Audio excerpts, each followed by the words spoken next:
everybody. This afternoon, I had the utmost pleasure of speaking with Miss Leigh.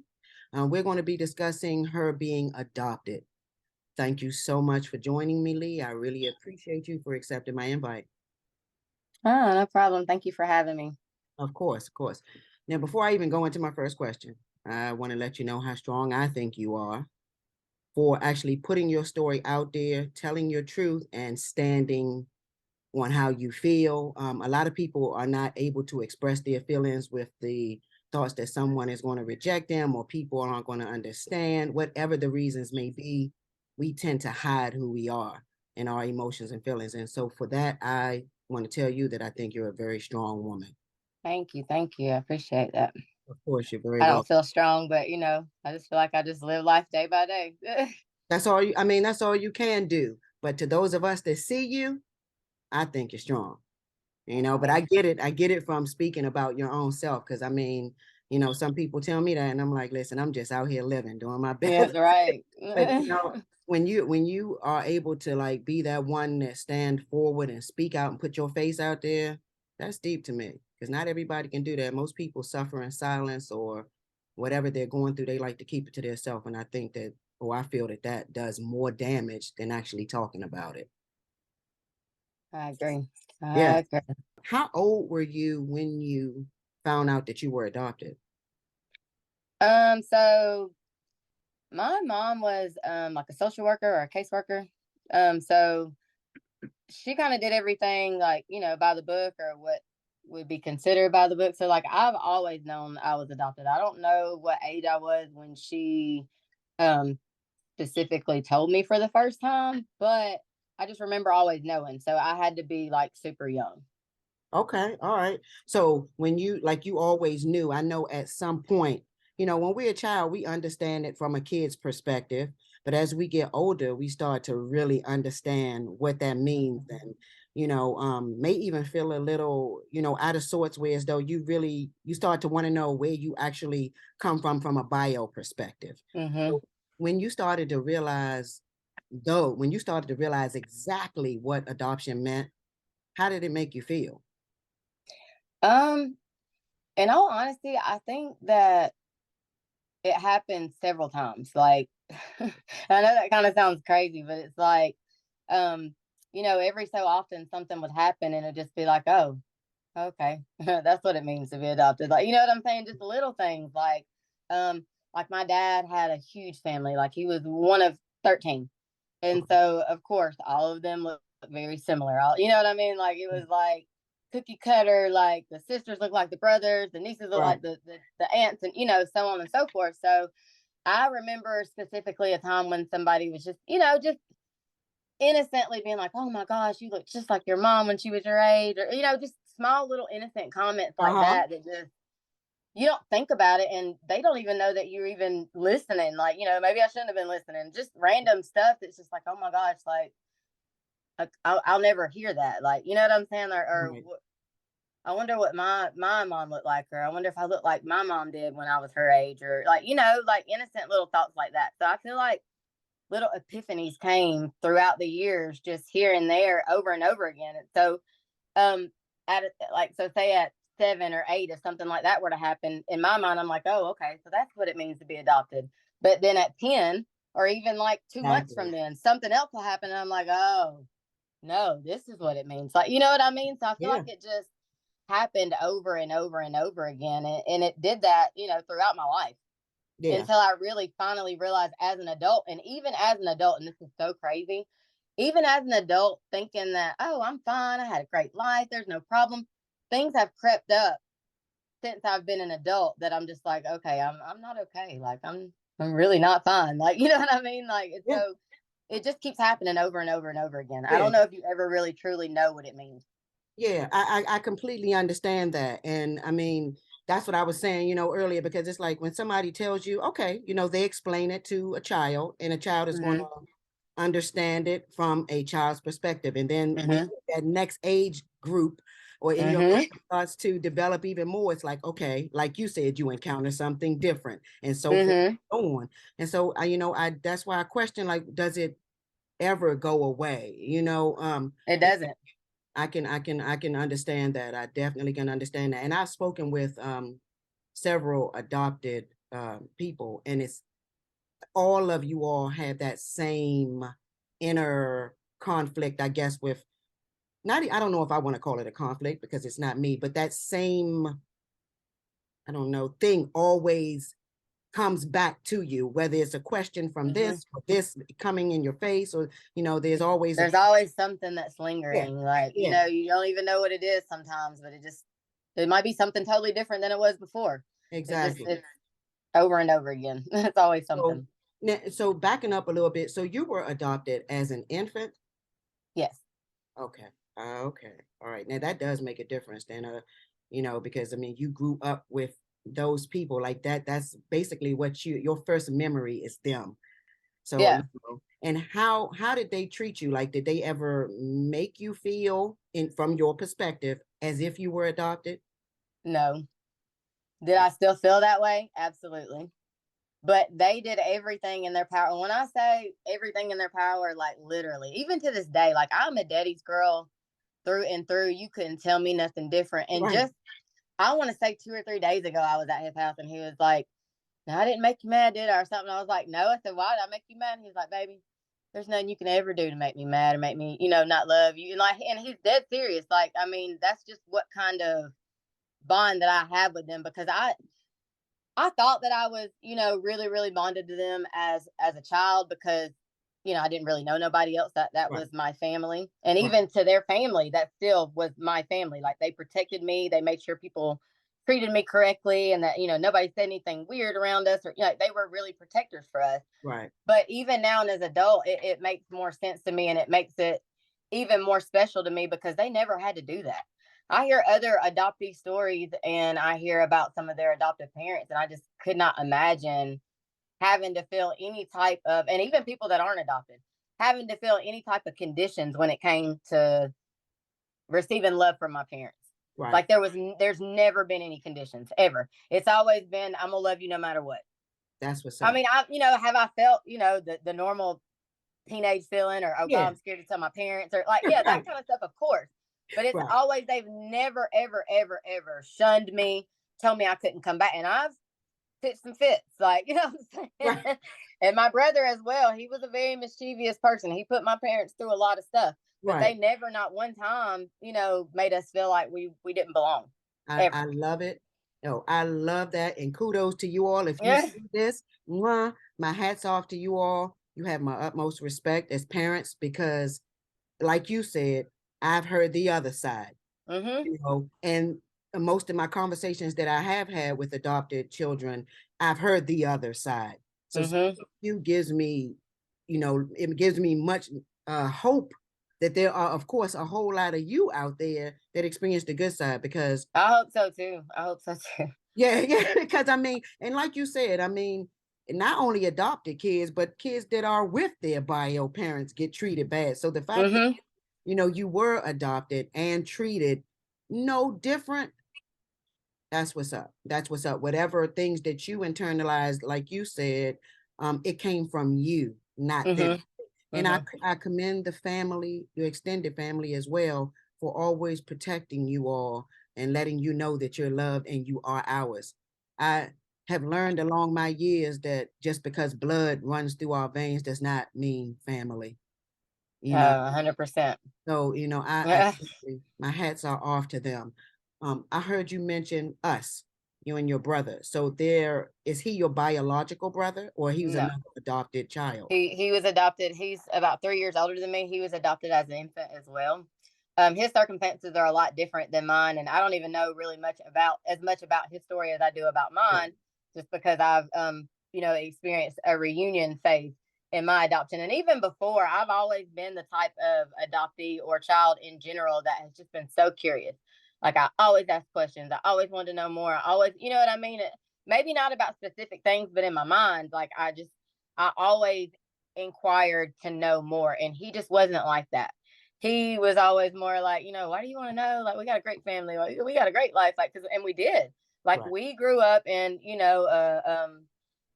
a suburban lifestyle, like, 2-parent household. he probably got told the word no, but I never. My daddy has never told me no. I mean, to this day, has never told me no. Now, do I ask for outlandish stuff? No, but like literally, like we had a great life, and so he just would always be like, why would you want to know? Why do you want to mess this up? Like, you know what I'm saying? Like, Yeah. why do you? Why I do you get it. inquire more? And so he was kind of the opposite of me. I just always wanted to be like, well, I want to know who I look like. I Yeah. wonder if we have cousins or brothers or sisters or like, stuff like that. So he just wasn't into that type of stuff as a child. But now, more as an adult, he's starting to kind of like, wish he would have inquired a little bit more or, Yeah. thinking about trying to go down the reunion phase. Right. And I can understand both perspectives on that because Oh, me too. Me too. some things don't need to be opened up. It's like, yo, why you want to mess up what we have? Like, let's not even open that up. But then on the other side, I would like to think no matter what, that question is always going to be there. It is there. And that's why Yeah. now as an adult, it's starting to like, he might not have had those feelings then, but like eventually you come to a place to where you have questions. Yeah, you do. You do. And I am for you, because it's you, I'm glad that you question answers and seeked out reasons why and what's going on. Because I mean, to bottle all of that up is definitely mental torment on Oh yourself. my gosh, you have Yeah. no idea. It really, really is. And you don't even realize it while you're doing it. You don't realize it, especially if you don't have other people to kind of like, bounce that type. You think it's just you. So you think Yep. this is Yep. normal. Like, this is what everybody does. They swallow it and they keep going. Like, you know what I mean? You don't realize that other people don't do that. So Of course. once you start coming to that realization, is then you're just kind of like, okay, I'm really, really Exactly. And that's why yeah. in the beginning, I commended you because people mostly do what you just said.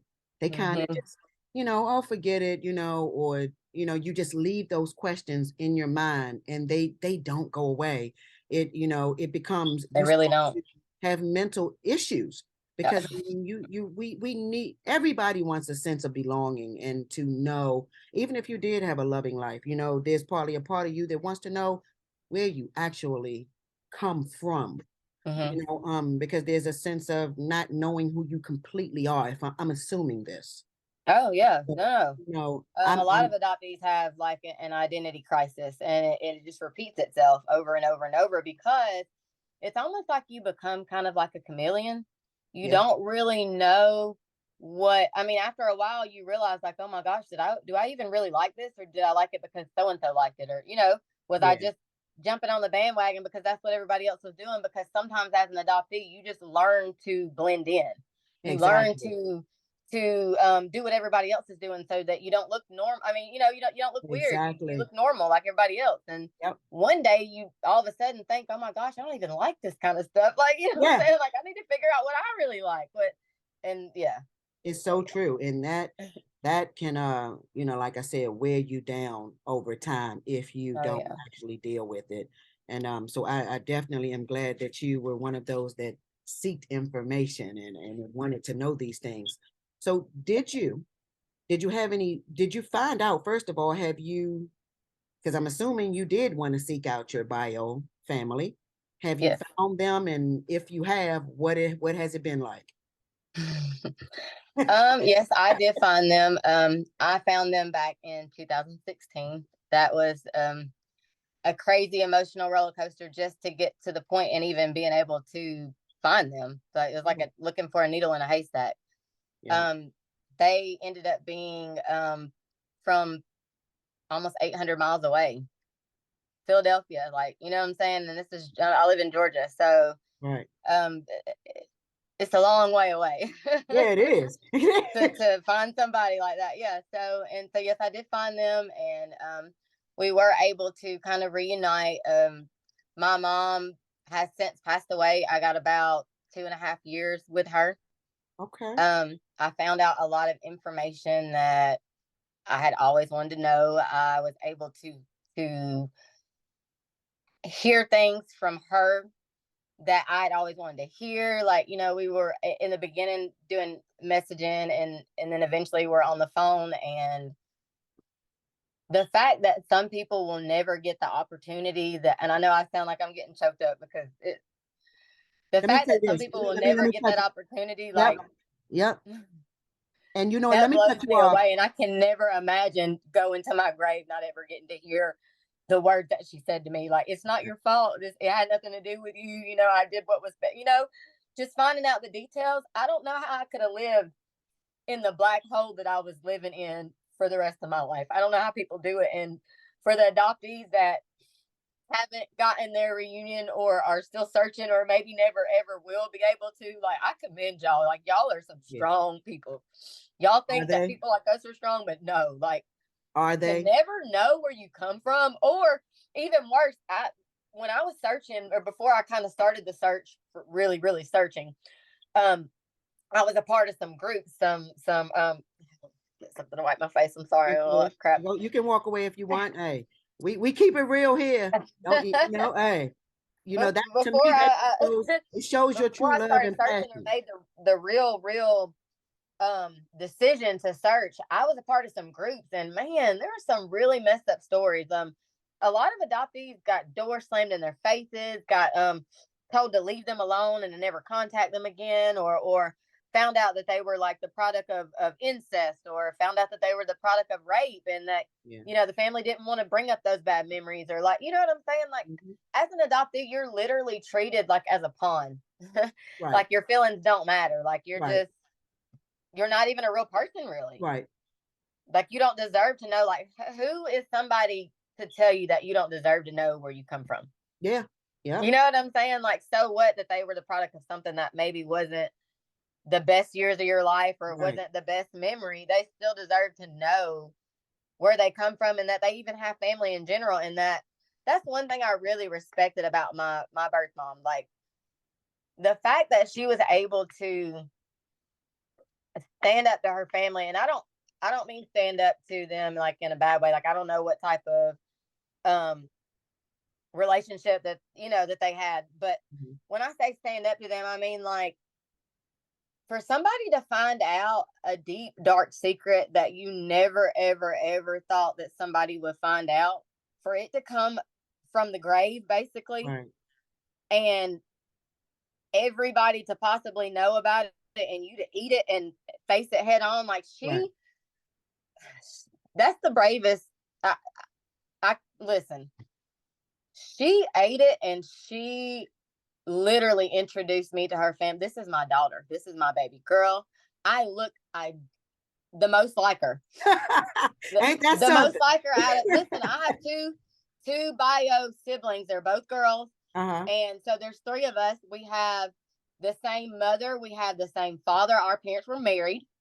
Um, there's a lot of circumstances surrounding my adoption that, like, are Yeah. just like, you know what I'm saying? Yeah. So for her to be able to own that, and to live out the rest of her life owning that and not caring what other people think, like, I think that is some true shit. I don't know if I can curse, I'm sorry, You but can. that's some real life, like, Shit. not many people can do that. Like, for real, Yeah. not many people can do that.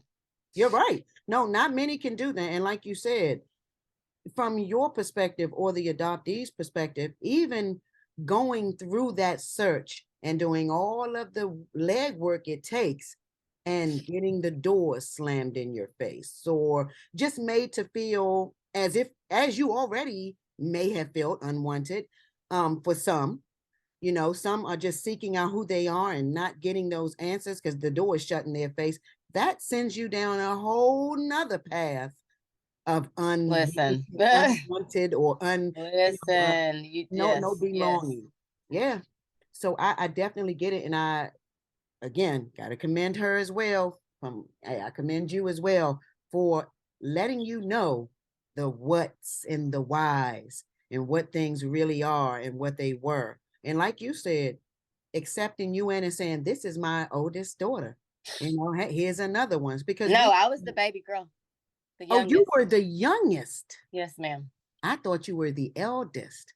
No, So, ma'am. okay, okay. So you were the baby Which girl. made it even more of a shocker, because a lot of people never knew that I existed. And Wow. without going into the story, man, it's Yeah. it's it's crazy. It's I basically came back from the dead.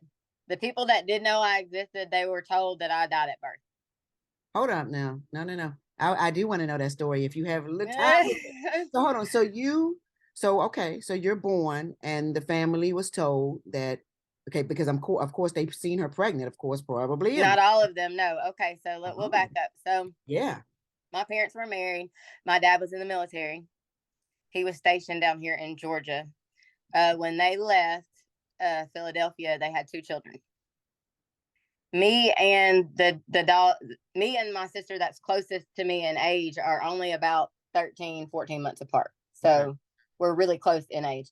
Right. So they were down here long enough for a lot of people not to really know. Um, she must have gotten pregnant like right after they got down here. Yeah. Yeah. Okay. So I think some of the immediate family knew, like some of the sisters, their parents, but as far as like extended family, like they didn't initially know.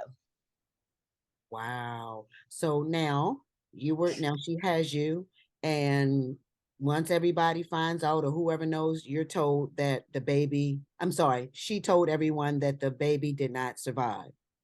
So we'll back up a little bit. So there Okay. was a lot of domestic violence issues in their Okay. marriage. Okay.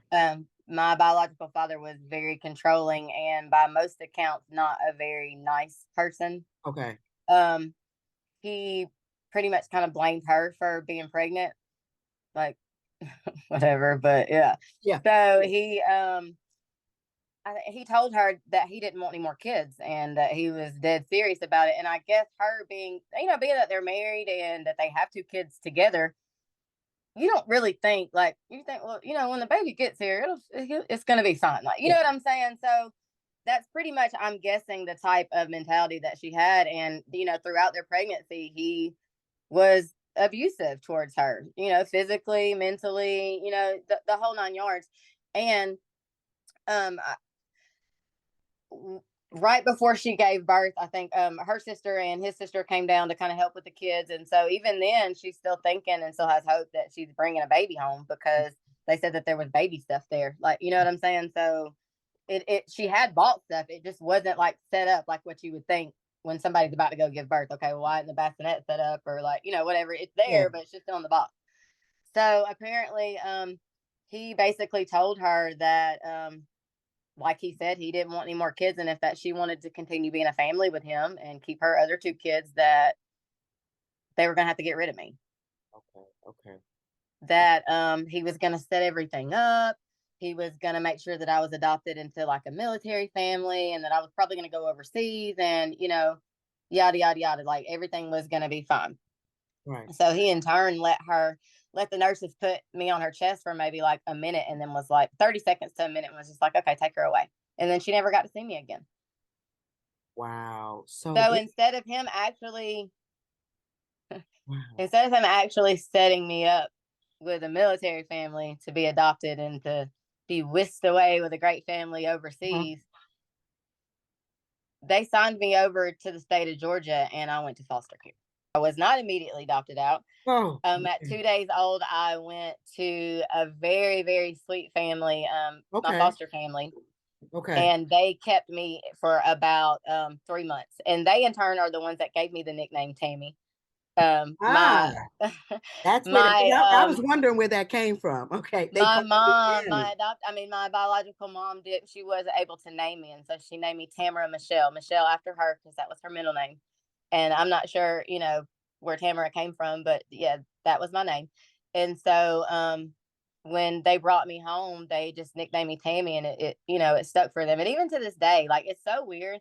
They were really attached to me, and they were looking to adopt me. Actually, they went on a cruise, and while they were gone, my adopted family now kind of like swooped in and adopted me. Wow. So they were like devastated. So my Exactly. mom and my foster mom kind of kept in touch.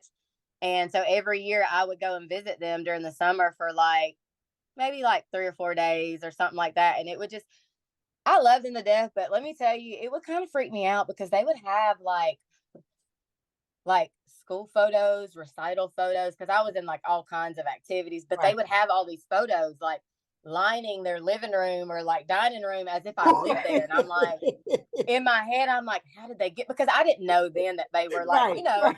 swapping back and forth. But in my Yeah. mind, Right. I'd be like, how did they get these? Like, this is so creepy. Like, Right. But yeah, they were so sweet, and I spent a lot of time with them every year. Like I said, 3 or 4 days a year up until I was about 12 or 13 years old. Wow. No, that was cool though. They really wanted you. So they Yeah. we gonna take her whatever kind of way we can get Yeah. her in our life. And even now, like if I were to call her up, my foster mom, and be like, "Hey," if I said, "Hey, this is Leigh," she'd be like, "Who?" I say, "Tammy." She'd be like, "Oh, Tammy." I Wow. love her, and she loves me. She's such a sweetheart.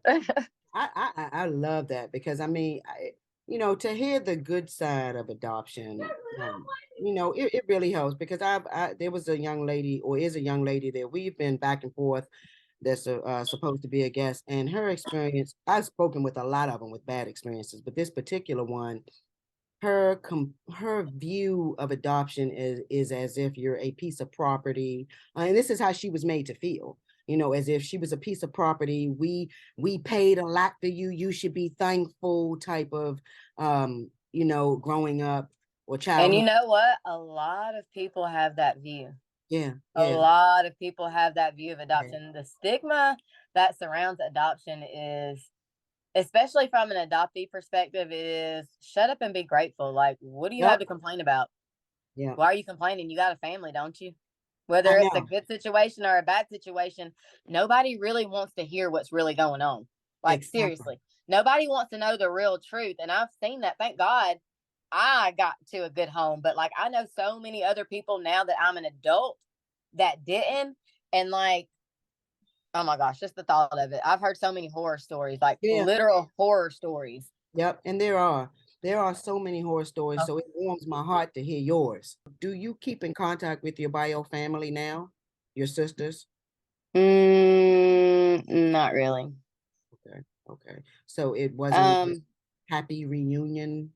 it was I now that I'm like, I'm sure I'm the villain in somebody's story. I will Okay. start by that. We all are, I get it. You know what I'm saying? I'm sure I'm the villain in somebody's story, but um, a lot of things changed for me. Um, as far as like us all keeping in contact. Once my mom passed away. Now Okay. there was a little bit of kind of like weirdness before that with one, but then when my mom passed away, it was just, I don't know if you've ever come in contact with somebody or people that possibly do things intentional to like try to get to you, but like as an adoptee, things don't really get to you the way they do other people. Um, and I say that to say like I'm used to not having certain stuff or certain people in my life. Like I am, I've been conditioned and have learned to cope with, maybe like as a survival technique, that like anybody can leave at any time. Yeah. Now, does it hurt? Absolutely. But I've replayed the possibility in my head so many times that like it doesn't mean the same thing to me as it does to like the average person. Does Yeah. that make sense? It sure does. I completely understand why. That, I so completely yeah, understand. so like I already automatically feel that way when I meet somebody. Like, well, don't get too attached. Not to say that I still don't get too attached, but it's just Yeah, something that just replays into my mind. I get it. Um, I've never experienced some of the emotions that I came in contact with when I did actually get to the reunion phase.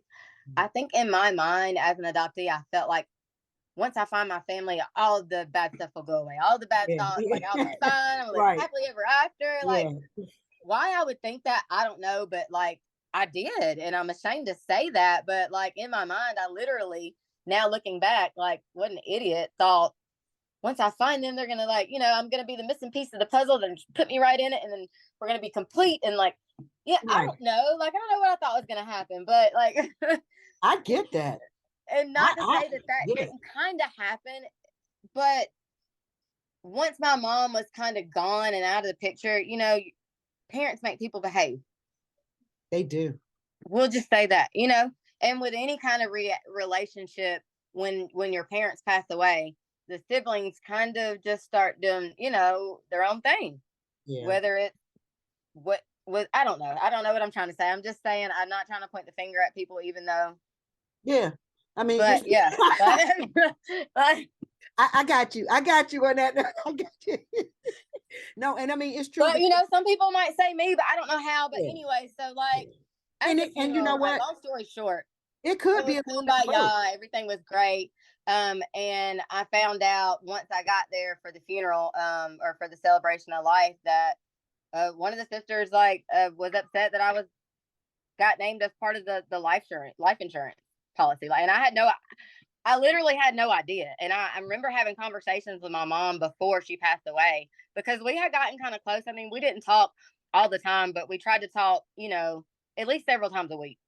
And we talked about things that, like, maybe I wouldn't talk about with the average person, but when you know that you're going to be passing away soon, or that you have like a terminal illness, like you talk about things that you wouldn't maybe normally talk about with people, Yeah, you know? yeah. And so it's like, there was just so many emotions that we were able to go over. And she started asking me, well, tell me the names of, the kids. And so she wrote her own obituary. So that didn't sound weird to me. Like, well, then she started asking about social. And I was like, listen, are you trying to leave me something? Because let's not do that. And she's like, what do you mean? If I want you to have something, I'm going to have you have it. And I'm That's like, yeah, right. but you don't understand what type of stuff that creates when you're not here anymore. Like, and she was like, I understand what you're saying. I get it. But I'm just telling you, if I want you to have something, you can have it. Well, I forgot all about that. Totally forgot about it. Yeah. Well, once she passed away, it came up that like I was actually in the life insurance policy, and there was a problem. There was Wow. a problem, like, and that kind of that was the first thing that kind of like semi crushed my soul. You know what I'm saying? So I get there, I'm just trying to make the best of things, and we get ready to go to the funeral. Hold on, baby. We get ready to go to the funeral, and everything was great. It was just really creepy at the celebration of life. We looked so much alike that even though she was able to introduce me to a lot of her family, there's no way you can see everybody. You know Yeah, what I'm yeah, saying? And yeah. so, who comes to funerals? People you haven't seen in 20 years, or Yeah, cousins yeah. that you haven't seen in 10 years, or Right. cousin that you were close to, you get my drift. So Yeah, like, yeah. and I don't know how any other way to say this to not seem like sound weird, but like the old hood stores, like the ching chong stores, that Uh-huh. like when you go down the aisle, you feel somebody that's kind of like, but then when you look, like there's nobody there. Right. Yeah. It was just like that, like columns, like behind chair, like Uh-huh. it was. But I totally get it because I then knew how much I looked like her, but like Yeah. it still didn't make it any less creepy. So like that was a whole experience in itself. I have anxiety, like I had to literally talk myself through it. Leigh, you're gonna be Right. okay. Like, you know what I'm saying? Like, it's Right. gonna be fine. Whatever. So, once I get through all that, we get to the point to where beforehand I was already told where I was gonna sit, where me and James are gonna sit. We're gonna be at the family table. It's front center, dead middle. Right. Fine. Ooh. You don't even know where. Yeah. So I was told where we were gonna sit, and in some kind of way, I had made my biological mom a picture book of the first day and the first moments that we had experienced Wow. with That's each other, and I saw it on the memory table.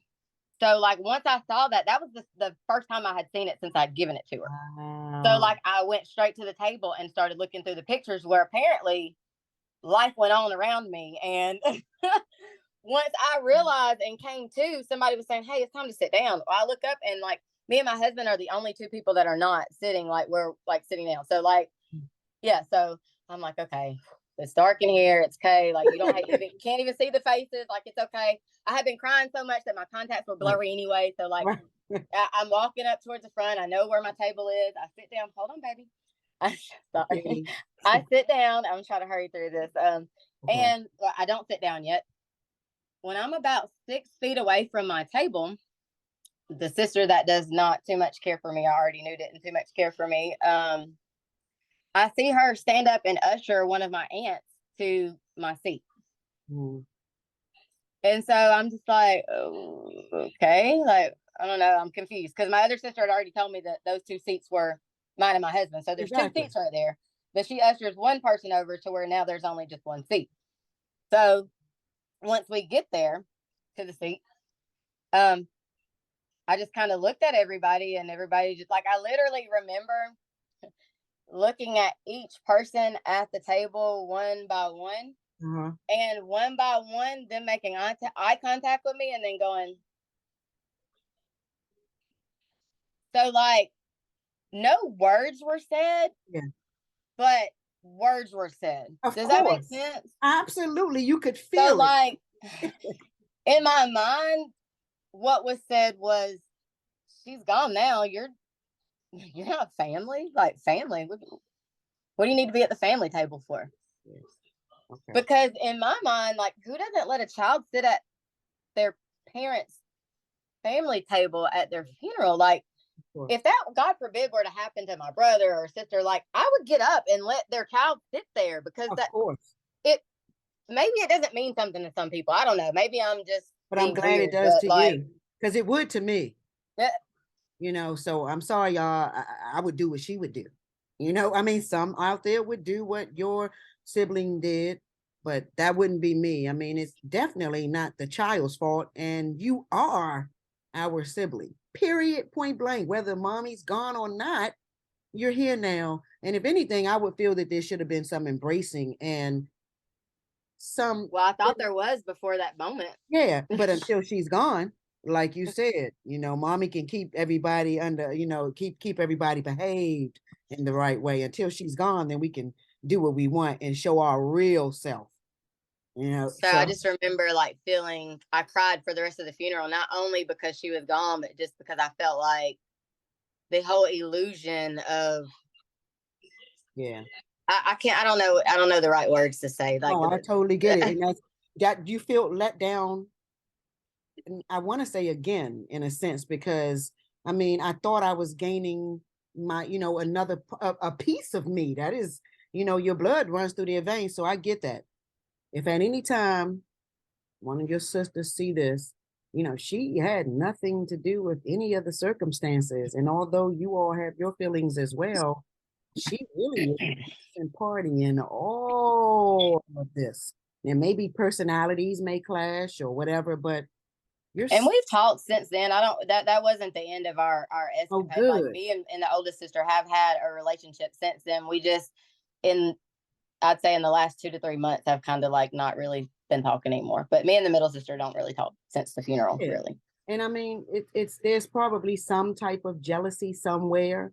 But I think that they dealt well, I know for a fact that they dealt with a lot of they had I don't want to say they had a hard life, but there were a lot of circumstances that happened after my circumstance that weren't the greatest for them. And so they and I don't want to put words in their mouth, but it's kind of yeah, almost like I'm considered the yeah, lucky one. yeah, Like yeah, I not get it. Yep.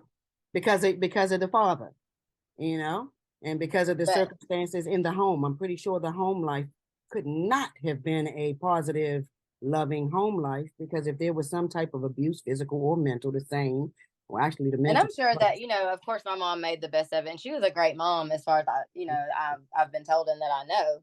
But Right. like, there was just it was just different for them. And like, I don't harbor any weird or hard feelings, but I do understand that things just are what they are. And like I said, as an adoptee, you just kind of come to terms with that and it is And what it is. I don't know. yeah, no, I'm glad that you're there. I'm not. Not really, but kind of, Yeah, I don't like the fact that you have the.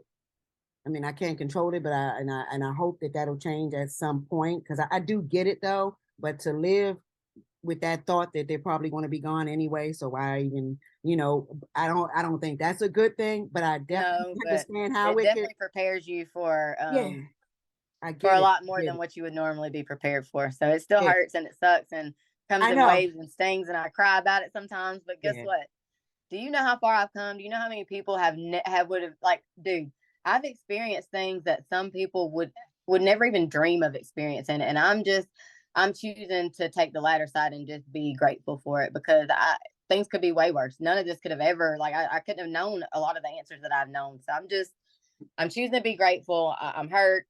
Things suck sometimes, but there's light at the end of the tunnel, and like that that means more to me. absolutely. And the thing now you've started.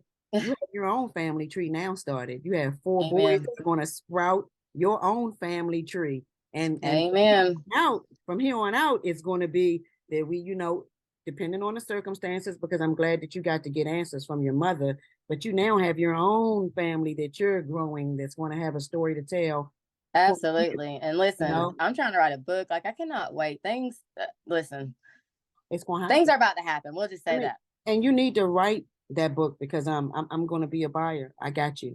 I'm going to buy it. Thank you. So, Thank you. I'll put me out there, and you know, tell everybody where they can follow you. Y'all follow her. Her energy is awesome. And I know, Thank you. there are a lot of others out there just like her that have a Yeah. story. Listen to her Yeah. story. Maybe it'll help you in some type of way. Tell everybody where they can follow you. You can follow me on, I have a Facebook, I have an Instagram, I also have a TikTok. They're all at They Call Me Tammy, same handle on all three of them. And I'm also starting a YouTube, and it's probably going to be the same handle. So I'll announce it on, I'm sure, all of the social channels that I have. So y'all just be mindful that there are a lot of us out there. There are a lot more than what you realize. And there are a lot of us living in silence. A lot of us terrified to tell their story, terrified to talk, terrified to complain, terrified to seem ungrateful. Okay. But Yeah. we we deal with a lot of issues, and just if I can say anything, just be kind, be understanding, just listen, listen. Yeah. And I'm telling you, and that's so true because my story may not be your story, but just listening and trying to see things from another's perspective can help. It means more than what people know. I It mean, does. really, it really, really does. You It know, does. no, there's no book to life that tells you what to do Yeah. and what not to do. We're all just kind of trying to figure it out together. Like, have a little compassion. That's all And I'm saying. that's it. And we're all trying to figure it out together, and let's love, support, and respect one another. And I think that goes Period. a long way. Period. Yes. Yeah, I got one last question for you before I let you go for the afternoon. Will you promise to always spread peace and love in this world? Absolutely. I, Already do. I already So know. that's a no go. Like that's for sure gonna happen. That's what's up. And if enough of us do that, we're on our way. We're on our Every way day. to the positive side. Every day. Well, I want to thank you so much for joining me. I'm going to Thanks do, for having me. of course.